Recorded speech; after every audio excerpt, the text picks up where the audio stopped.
Hello guys, welcome back another video. Today in this video I'm going to provide you information related to Viasat internet connection plan, how you can cancel connection. Okay, so let's get started. So first of all I want to tell you there is only one method by which you can cancel your internet plan very easily, that is like via calling method. Okay, you need to call on their customer support team number and then you can cancel your plan only. Okay, and we talk about like you can also move your connection.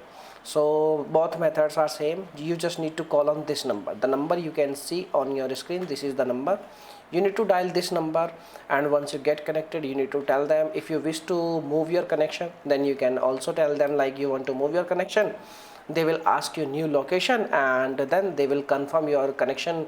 You can say like relocation, and they will send some technical staff and they will transfer or they will move your connection. If you want to close your connection, if you want to cancel your connection, so it means, as you know very well, they will offer you like month-to-month services and there is no contract, as you know very well, you can cancel it anytime. So you just need to simply call on this number, the number you can see. This is the same number.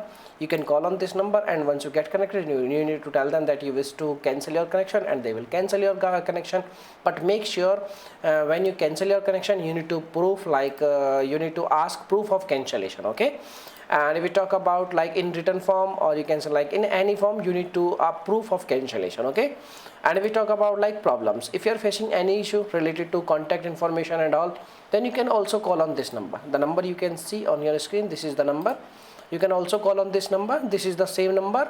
This is the official phone number, and you can also get in touch with the customer support team by dialing this number. Okay, so there are two numbers you can call on anyone. Okay, so this is the information. Now you can make your own decision what you have to do. Okay, I have done my job. Now you have done. If you have any bad experience, we can share your thoughts in our comment box. Okay, so bye bye, thank you.